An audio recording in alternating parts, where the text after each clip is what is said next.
wabarakatuh. Perkenalkan, nama saya Isa Irena dari kelas IKA 23B dengan NIM 2310111. Dalam video ini, saya akan menjelaskan implementasi sistem direktori dengan akses terbatas untuk beberapa tim pada sistem operasi Linux, yang merupakan tugas untuk ujian akhir semester pada mata kuliah sistem operasi. Seperti yang diketahui, pengelolaan data sangat penting di era digital, terutama untuk organisasi yang bekerja kolaboratif. Linux menawarkan solusi dengan mengatur akses file melalui grup pengguna dengan perizinan RWX atau Read, Write, dan Execute, memastikan hanya pihak berwenang yang dapat mengakses data. Tantangannya adalah mengatur hak akses berbeda untuk tiap individu dan menjaga keamanan data. Sistem direktori dengan akses terbatas menjadi solusi untuk meningkatkan efisiensi dan keamanan dalam pengelolaan data di berbagai konteks. Adapun tujuan dari implementasi ini yaitu yang pertama, mengelola perizinan file dan direktori dengan grup dan izin RWX sesuai kebutuhan tim. Yang kedua, membatasi akses subdirektori hanya untuk anggota grup berwenang dan memberikan akses terbatas pada direktori bersama. Dan yang ketiga, menerapkan sticky bit pada direktori bersama untuk melindungi data agar tidak dihapus oleh anggota tim lain. Selanjutnya kita masuk di tahapan kerja. Langkah pertama adalah menggunakan perintah sudo su yang digunakan untuk memberikan akses administratif atau super user kepada pengguna yang saat ini menjalankan terminal. Setelah perintah ini dijalankan, prompt terminal akan berubah untuk menunjukkan bahwa Anda telah masuk sebagai super user. Pada tampilan tersebut, seperti di gambar, root menunjukkan bahwa kita sedang menggunakan akun super user. Isa Irena adalah nama komputer atau server yang sedang digunakan, dan /home/Isa Irena menunjukkan direktori tempat kita berada saat ini. Selanjutnya, saya menggunakan perintah change directory atau cd spasi titik-titik untuk berpindah ke direktori induk secara berturut-turut. Kemudian menggunakan perintah sudo mkdir atau make directory untuk membuat direktori utama beserta subdirektorinya seperti yang bisa dilihat di gambar. Perintah ini digunakan untuk membuat beberapa direktori di bawah 2310.11.011 sebagai direktori induk dengan hak akses root, memastikan bahwa direktori induk dibuat terlebih dahulu jika belum ada, dan membuat subdirektori untuk tim A, tim B, tim C, dan share dalam satu perintah. Berikutnya yaitu membuat grup pengguna untuk masing-masing tim dengan menggunakan perintah sudo group add seperti di gambar. Secara keseluruhan, perintah-perintah ini akan membuat 3 grup berbeda di sistem. Dalam kasus ini, grup-grup yang bernama tim A, tim B, dan tim C akan dibuat. Setelah membuat grup pengguna untuk masing-masing tim, selanjutnya yaitu menambahkan user. Proses ini digunakan dengan menggunakan perintah add user seperti yang terlihat di gambar. Perintah ini digunakan untuk menambahkan pengguna baru dengan nama Iren dan menentukan grup pengguna, yaitu grup utama di tim A. Dalam proses ini, sistem akan membuat direktori home untuk pengguna di /home/Iren, menyalin file template dari etc, scale, mengatur kata sandi, serta meminta informasi opsional seperti nama lengkap. Pengguna juga secara otomatis ditambahkan ke grup tambahan user. Selanjutnya, sama seperti saat menambahkan pengguna baru dengan nama Iren, proses serupa digunakan untuk menambahkan pengguna baru dengan nama Kel dan menentukan grup utamanya yaitu di tim A yang sama dengan pengguna Iren. Begitupun untuk menambahkan pengguna baru dengan nama Liam dan menentukan grup utamanya yaitu tim B, dan terakhir menambahkan pengguna baru dengan nama Alberu dan menentukan grup utamanya yaitu tim C. Selanjutnya, setelah menambahkan pengguna ke dalam grup utama mereka masing-masing, langkah berikutnya adalah menambahkan pengguna-pengguna tersebut ke dalam grup tambahan yang telah dibuat sebelumnya. Proses ini dilakukan dengan menggunakan perintah sudo usermod ag yang digunakan untuk menambahkan pengguna ke grup tanpa menghapus mereka dari grup yang sudah ada. Seperti pada gambar, pengguna Iren dan Kel ditambahkan ke grup tim A, Liam ke grup tim B, dan Albero ke grup tim C. Kemudian, grup tambahan share dibuat menggunakan perintah sudo group add share. Setelah grup share dibuat, pengguna-pengguna tersebut ditambahkan ke grup share dengan perintah sudo usermod ag share. Langkah ini memberikan akses bersama kepada pengguna untuk berkolaborasi pada direktori atau file yang dibagikan dalam grup share. Setelah menambahkan pengguna ke grup yang sesuai, perintah selanjutnya adalah getIn group. Perintah ini digunakan untuk menampilkan informasi tentang grup yang ada di sistem, termasuk nama grup dan anggota-anggotanya. Hasil dari perintah getIn group menunjukkan informasi tentang grup-grup yang telah dibuat dan anggotanya seperti pada gambar, di mana menunjukkan untuk tim A, grup ini memiliki ID grup 1002 dan terdiri dari anggota Iren dan Kel. Tim B memiliki ID grup 1003 dan hanya memiliki satu anggota yaitu Liam. Tim C memiliki ID grup 1004 dan hanya terdiri dari satu anggota yaitu Alberu. dan share. Grup ini memiliki ID grup 1005 dan terdiri dari anggota Irene, Kel, Liam, dan Alberu, yang berarti keempat pengguna tersebut memiliki akses bersama dalam grup share. Langkah berikutnya adalah mengatur kepemilikan grup untuk setiap direktori yang telah dibuat menggunakan perintah sudo chown. Direktori tim A ditetapkan sebagai pemilik grupnya menjadi tim A. Hal ini juga sama untuk tim B, tim C, dan share yang masing-masing menetapkan grup pemilik direktori sesuai dengan nama grupnya.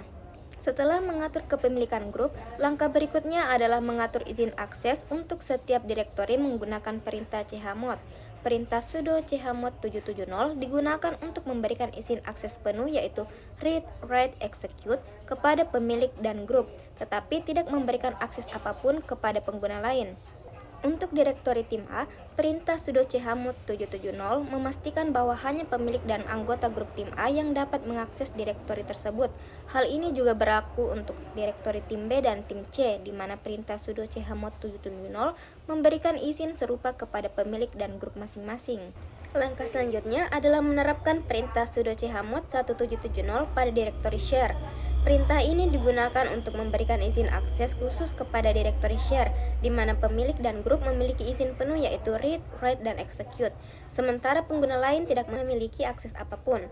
Selain itu, sticky bit atau T diterapkan pada direktori ini, yang memastikan bahwa hanya pemilik file yang dapat menghapus atau mengganti nama file di dalamnya. Meskipun pengguna lain memiliki izin untuk menulis ke dalam direktori tersebut, sticky bit ini bertujuan untuk meningkatkan keamanan dan memastikan bahwa file di dalam direktori share hanya bisa diubah oleh pemilik file. Kemudian, perintah lsl digunakan untuk memverifikasi pengaturan izin dan kepemilikan pada direktori. Hasilnya seperti pada gambar yang menunjukkan bahwa direktori share memiliki izin bahwa pemilik dan grup memiliki akses penuh, sementara pengguna lain tidak memiliki akses. Kemudian direktori tim A, tim B, dan tim C memiliki akses izin bahwa pemilik dan grup memiliki izin penuh, tetapi pengguna lain tidak memiliki akses.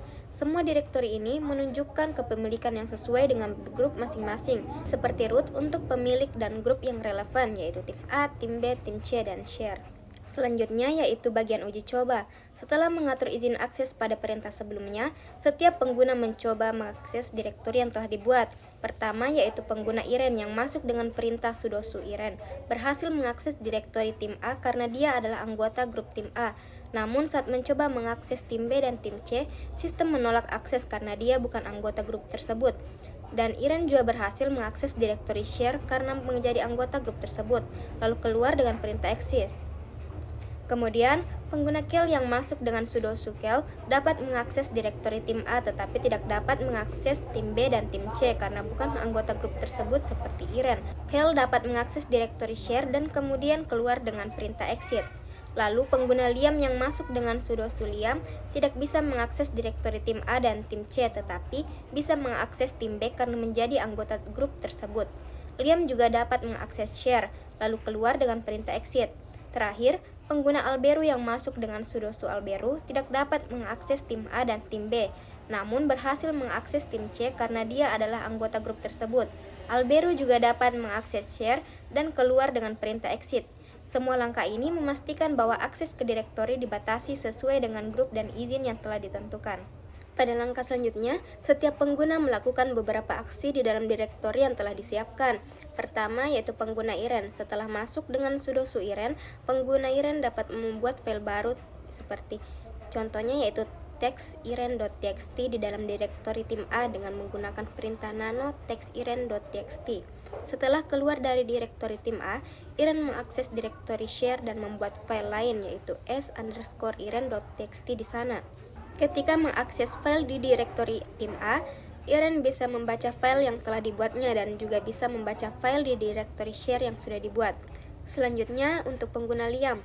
Liam menggunakan perintah sudo su Liam dan berusaha mengakses direktori tim B di mana dia bisa membuat file dan melihat isinya. Ketika mencoba mengakses file yang dibuat Irene yaitu s_irene.txt di direktori share, Liam mendapat akses baca, tetapi tidak dapat menghapus file tersebut karena ada pengaturan hak akses yang melarang penghapusan file. Liam berhasil menulis dan membuat file baru yaitu s_liam.txt di dalam direktori share. Kemudian untuk pengguna Alberu dengan perintah sudo su alberu dapat membuat dan membaca file teks albert.txt di direktori tim C.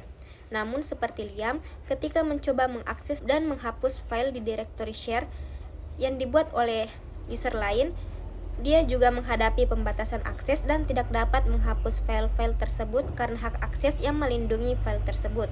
Namun Alberu bisa membuat file baru di direktori share.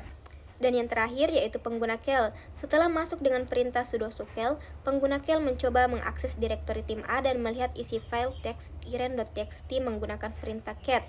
Dan hal tersebut berhasil. Selanjutnya kel mencoba menghapus file tersebut menggunakan perintah rm teks iren.txt. Meskipun file ini dilindungi, kel dapat menghapusnya setelah konfirmasi karena dia memiliki izin untuk mengelola file dalam direktori tim A sebagai anggota grup tim A. Kel juga mencoba mengakses dan menghapus file s_iren.txt di direktori share, tetapi hanya berhasil mengakses dan tidak dapat menghapusnya karena hak akses yang melarang penghapusan file. Secara keseluruhan, ini menunjukkan bahwa meskipun setiap pengguna dapat membuat dan mengakses file di direktori tertentu yang sesuai dengan grup mereka, pembatasan akses melalui pengaturan izin file di direktori share mencegah mereka untuk menghapus file yang dibuat oleh pengguna lain, melindungi file-file tersebut, dan menjaga kerahasiaannya. Nah, berdasarkan penjelasan-penjelasan sebelumnya, pengelolaan perizinan file dan direktori di Linux memungkinkan pengaturan akses yang aman dan terstruktur sesuai kebutuhan pengguna dan tim. Dengan menerapkan prinsip keamanan seperti less privilege, fitur sticky bit, dan pengaturan grup yang tepat, risiko akses tidak sah dan kehilangan data dapat diminimalkan. Sistem ini tidak hanya meningkatkan keamanan, tetapi juga mendukung efisiensi kolaborasi dalam lingkungan kerja berbasis tim. Itu saja penjelasan dari saya. Terima kasih atas perhatiannya. Assalamualaikum warahmatullahi wabarakatuh.